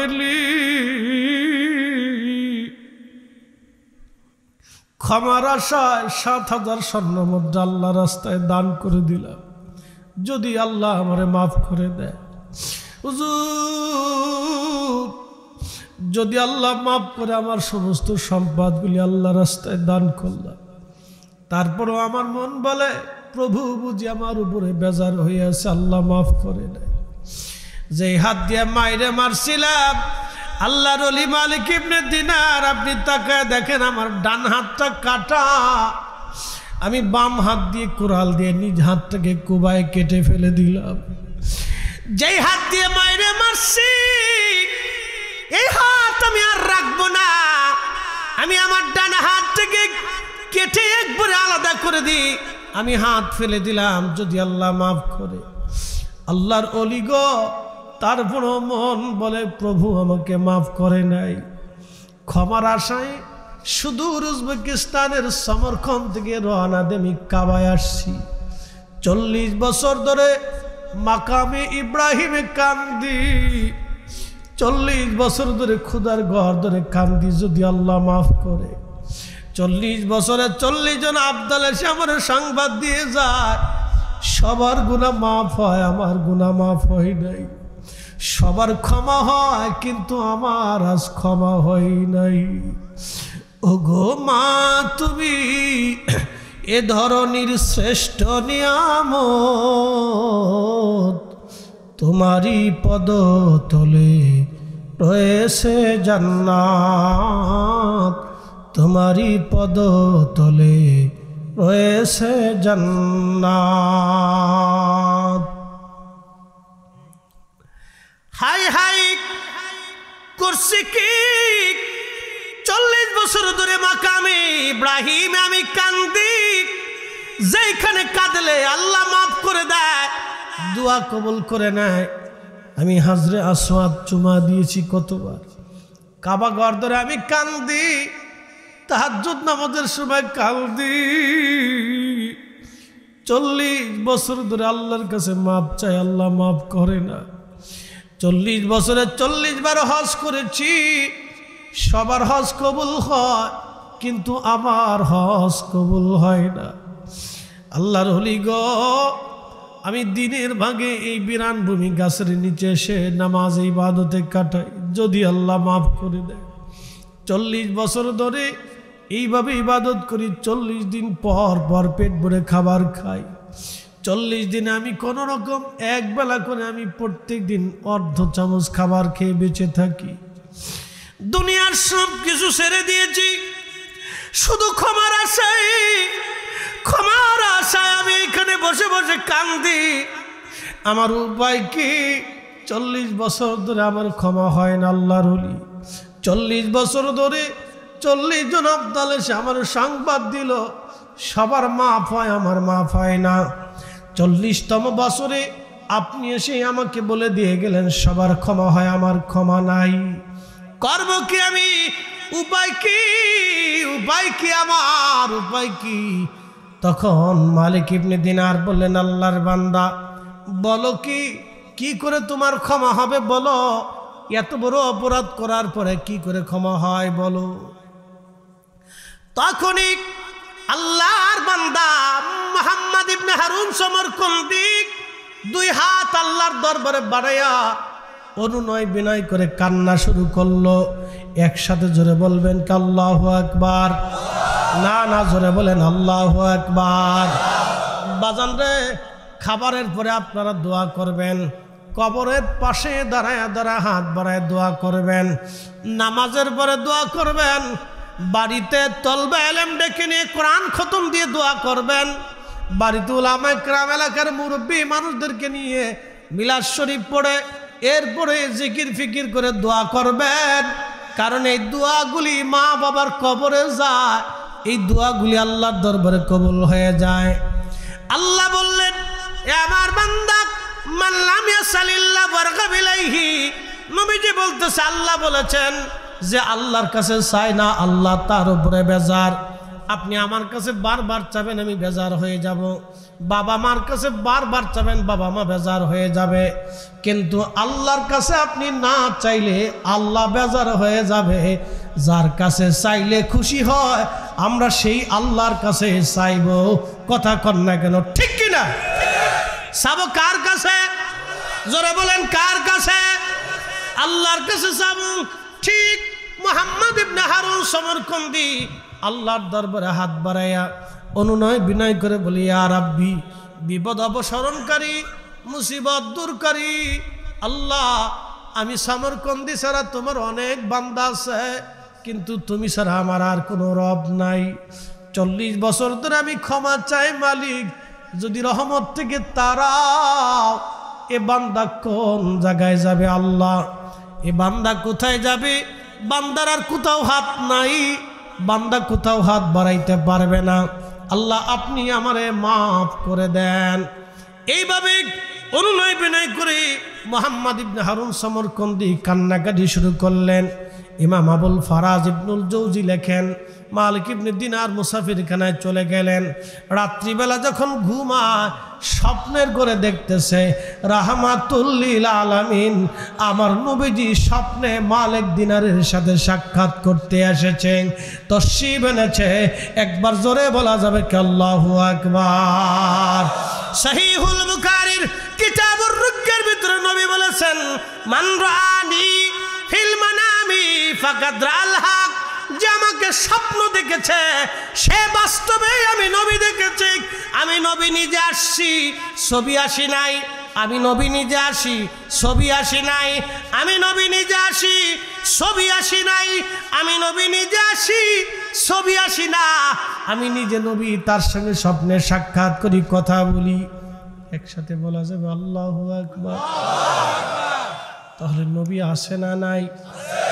আমার আপনার চোখ নাই, সেটা চোখের দোষ, কিন্তু আমার রসুলের দোষ না। কি কথা বলেন, ঠিক কিনা? সূর্য আকাশে উদিত হয়, অন্ধ যদি সূর্য না দেখে তাহলে সূর্যের দোষ না। আমাদের হাফেজ সাহেব যিনি আছেন, মাদ্রাসা পরিচালনা করেন, আমার ভাইটা অন্ধ, তার দিনও যেমন রাতও তার কাছে তেমন। যদি বলেন হাফেজ সাহেব সূর্য কেমন, বলবে যখন দেখলামই না। তাহলে কি হবে আর? বলে রাত কেমন, বলে সেটাও তো দেখলাম না। আমার দিনও যা রাতও তা আমার সবই সমান, কারণ আমি অন্ধ, আমি দেখি না। ঠিক আল্লাহর নবীর জায়গা নবী আছে, আমাদের চোখের জায়গা চোখ নাই।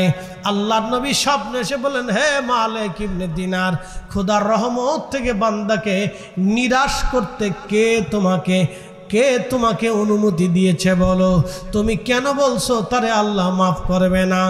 মালিক, তুমি আমার সমরকন্দির কাছে যাও, সকালবেলা যা তারে সুসংবাদ দিবা, আল্লাহ সমরকন্দির জীবনের গুনাহ আল্লাহ মাফ করে দিয়েছে। না না, একসাথে বলেন আল্লাহু আকবার। তবে তাকে মাফের সুসংবাদ তুমি তারে দিবা, কিন্তু আরো একটা দুঃখের সংবাদ তারে দিবা। আল্লাহ তারে মাফ করছে বটে, কিয়ামতের ময়দানে আদালত বসবে। কি বসবে? জোরে বলেন, আরো জোরে। সুদের টাকা যারা খায় আদালত হবে কি হবে না? ঘুষ যারা খায় আদালত পড়বে কি পড়বে না? অন্যের সম্পদ যারা মেরে খেলো, দুর্নীতি যারা করলো, বলেন আদালতে, আল্লাহর আদালতে ধরা পড়বে কি পড়বে না? সারণ নাই, বাচন নাই, উপায় নাই, উপায় নাই। আল্লাহু আকবার, আল্লাহর আদালতে ধরা পড়বে। আল্লাহর নবী বললেন, মালিক রে, তুমি মুহাম্মদ ইবনে হারুনকে বলবা কিয়ামতের ময়দানে আল্লাহ একটা পশুর পর্যন্ত বিচার করবে। কেমন বিচার হবে জানেননি? একটা সিংওয়ালা, সিং ছাড়া প্রাণীরও বিচার হবে। একসাথে বলবেন আল্লাহু আকবার। বলবেন হুজুর সেটা আবার কি? আজকে বলে দিয়ে যায়, আপনারা সবাই বিচারের কাঠ করে দাঁড়াবেন, কিন্তু সেই দিন গরু ছাগলের বিচার হবে। আল্লামা ইমাম সুয়ুতি মাসালিকুল হুনাফার মধ্যে লেখেন, কিয়ামতের ময়দানে বিচার হবে। উত্তর পাড়ার গরু দক্ষিণ পাড়ার গরুর বিরুদ্ধে মামলা করবে, ইয়া রাব্বি, দুনিয়ার আদালত আমাদের জন্য বসে নাই, মাতব্বর সর্দার ছিল না, দক্ষিণ পাড়ার গরু আমাকে মারছিল, আল্লাহ আজকে বিচার করে দেন। আল্লাহ বলবেন, তোমারে যেইভাবে মারছিল তুমি আজকে সেইভাবে তারা মেরে বিচার প্রতিশোধ নিয়ে নাও। আল্লাহ সেই দিন গরুরে গুতাইবে, মোরগ মুরগারে ঠুকরাবে, কুত্তায় কুত্তারে কামড়াবে, বাঘে কামড়াবে, শিয়াল বাঘেরে মারবে, হরিণ বাঘেরে পিটাবে। আল্লাহ সেই দিন বিচার করবে। কিন্তু শুনে যান, বিচার করার পরে পশু পাখিরা সেই দিন মাটি হয়ে যাবে, তারা মাটির সাথে মিশে যাবে। আর নাফরমান যারা সেই দিন হাতের গোশত কামড়ায় কামড়ায় টেনে ছিঁড়ে ফেলবে, আর বলবে, ইয়া রাব্বি, মানুষ না হয়ে যদি গরু ছাগল হইতাম তাহলে কতই না উত্তম হতো। আমরা কেন মানুষ হইলাম, কেন মানুষ হইলাম, কেন মানুষ হইলাম?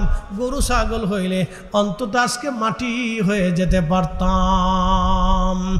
উপায় নাই রে, উপায় নাই রে, উপায় নাই, দয়াল নবীর চরণ বিনে উপায় নাই। ঠিক কিনা? দয়াল নবীর চরণ বিনে উপায় নাই। সেই কঠিন দিন আসবে, বড় ভয়াবহ দিন, বড় কঠিন।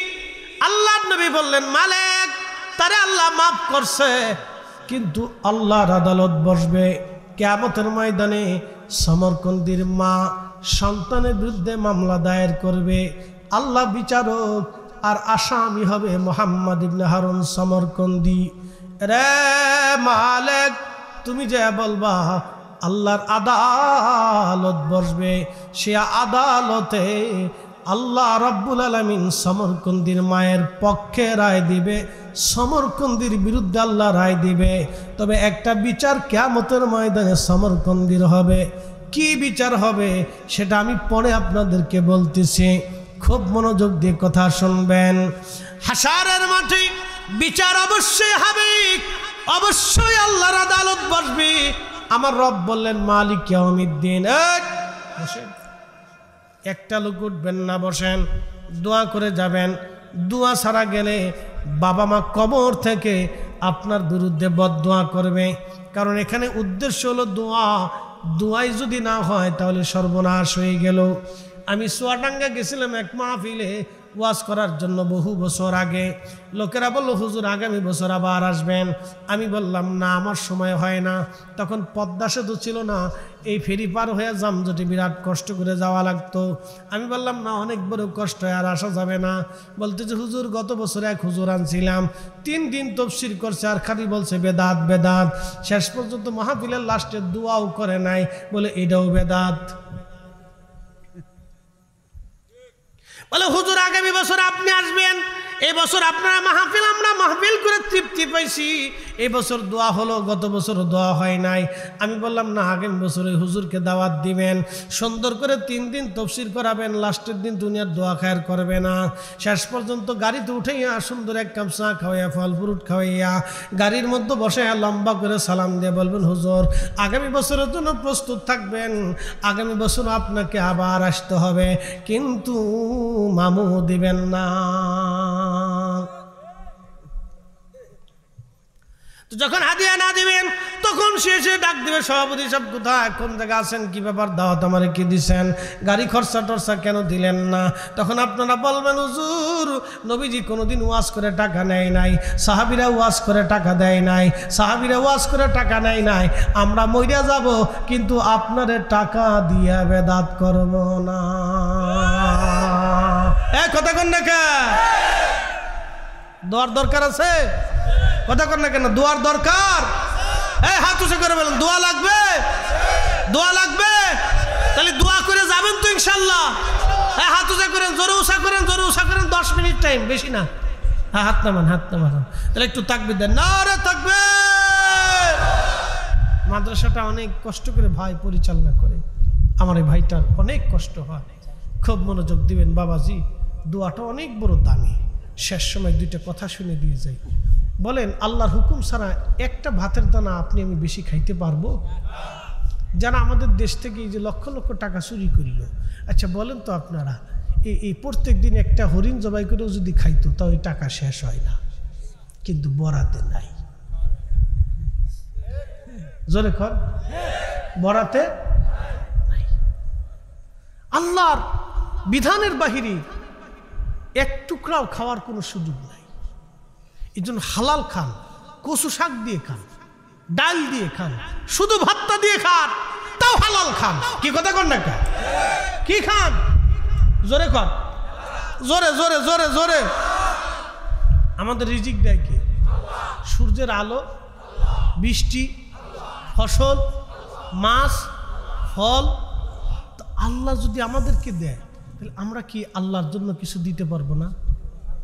এইবার আপনাদের দুর্বল দুর্বল লাগতেছে।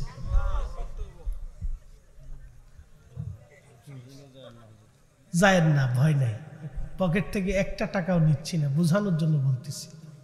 বাবাজি, সামর্থ্যবান হলে হজ করতে হয়, সামর্থ্যবান হলে বছরে যাকাত দিতে হয়।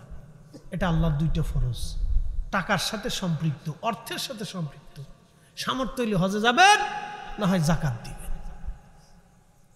কিন্তু 5 ওয়াক্ত আজান হলে নামাজ পড়বেন, বছরে একবার রোজা রাখবেন, কিন্তু দানটা আপনি যখনই ইচ্ছা তখনই করতে পারেন। সাদকা যদি না দেন, যদি দেন তাহলে কি হবে? আল্লাহ বলছেন যদি দেও তোমার বালা থেকে বাঁচাবো, অ্যাক্সিডেন্ট থেকে বাঁচাবো, দুর্ঘটনা থেকে বাঁচাবো, 70 গুণ তোমার রিজিককে বাড়াবো।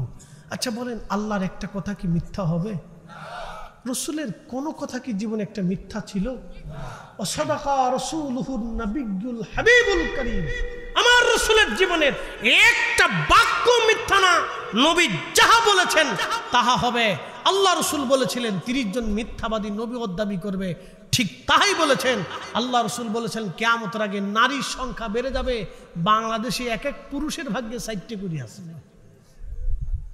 হাইজেন না, হাইজেন না, বাড়ি যায় কইলে আপনার আর ভাত রান্না বান্না হবেন না। আমি জানি এ কথা, বাড়ি যায় কইেন না, এই পর্যন্তই থাক। এক একজনের ভাগ্যে 4টে কইরা বিপদ বিপদ। পুরুষের সংখ্যা কমে যাবে, নারীর সংখ্যা বাড়বে। নারীরা নেতৃত্ব দিবে, মাতব্বরি করবে, সংসারের মাতব্বর হবে নারী। পুরুষ পিছে পিছে ভ্যানিটি ব্যাগ নিয়ে ঘুরবে। এই জোরে কর, এখন কি চলতেছে না? পুরুষ ভ্যানিটি ব্যাগ নিয়ে পিছে পিছে ঘুরতেছে, আর মার্কেট করতেছে নারী। দোকানদার খালি যদি দেখে ভাবি দারুণ কাপড় আনছি, 12টির কাপড়, 12টির একটা ধরে দিয়ে কয় ভাবিও খুব সুন্দর লাগতেছে আপনারে। বলো আরেকজনের সুন্দর দেখে আর এক বেড়ায়। কথা কর না কেন? বেহাপনা শেষ পর্যন্ত চলে গেছে।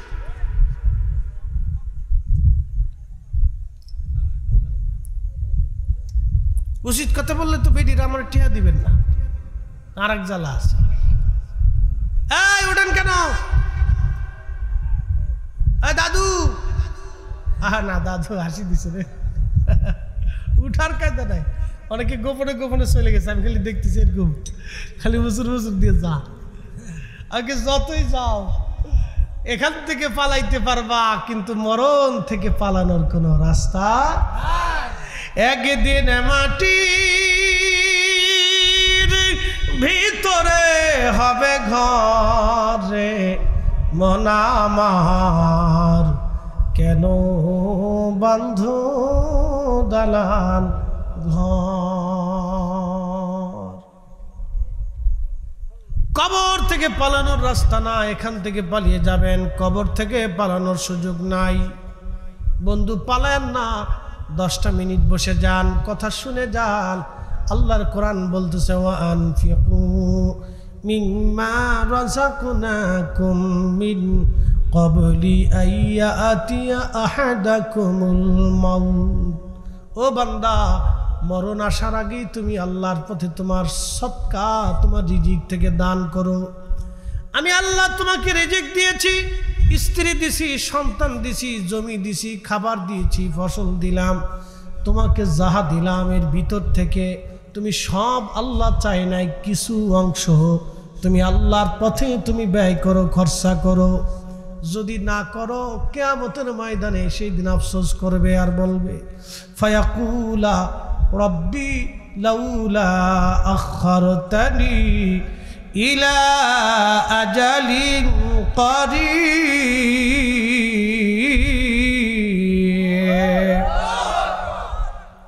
আফসোস করে বলবে না আমাদেরকে আবার দুনিয়াতে পাঠান, আমরা বেশি বেশি করে সদকা দিব, বেশি বেশি করে দান করব। আল্লাহ আমাদেরকে দুনিয়াতে পাঠান, ফাআসসাদাকা ওয়া আকুম মিনাস সালিহিন, বেশি বেশি করে সদকা করব আর সালিহিনদের অন্তর্ভুক্ত হয়ে যাব।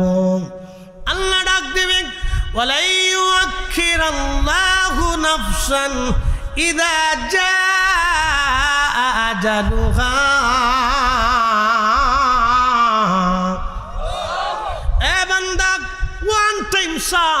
একবার যদি কবরে চলে আসো, ফিরে যাওয়ার আর সুযোগ নাই।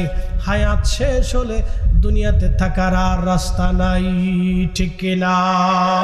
বাদশাহ ক্যা ফকির হো সবকো একই ঠিকানা। যমুনার চেয়ারম্যান মরে গেল, ওই যে আপনার বসুন্ধরার চেয়ারম্যান মারা গেল, বেক্সিমকো, এরপরে আপনার স্কয়ার, এরপরে বড় বড় কোম্পানির বড় বড় ধনী ধনীরা মারা যায়। আচ্ছা বলেন তো, কয়েকদিন আগেও কত বড় বড় ধনীরা মরে গেল। আপনারা বলেন তাদের জন্য যে মাটি, মিসকিনের জন্য একই মাটি। যার হাজার হাজার কোটি টাকা আছে তার জন্য যে মাটি, যার 100 টাক জমিনও নাই তার জন্য একই রকম মাটি। 3.5 হাতের 1 ইঞ্চি বেশিও হবে না, কমও হবে না। কি কথা কন না কেন? তাহলে এই দুনিয়ার জন্য আমরা কেন পারাপারি করব? আল্লাহ এই জন্য বলেন, বান্দা তোমার রিজিক থেকে তুমি দান করো, তোমার মউত আসার আগে তুমি দান করো, মৃত্যু আসার আগে তুমি আল্লাহর পথে খরচা করো, তোমার মউত আসার আগে তুমি দিয়ে দাও। যদি তুমি দান করো 70 গুণ আমি আল্লাহ তোমার রিজিক বাড়ায় দিব। দানের বিনিময়ে 70 গুণ বাড়াবো, বালা থেকে তোমারে বাঁচাবো, মুসিবত থেকে তোমারে বাঁচাই দিব, কঠিন বিপদ থেকে তোমারে বাঁচাই দিব। একবার জোরে জোরে বলা যাবে কি মারহাবা? আল্লাহুম্মা সাল্লি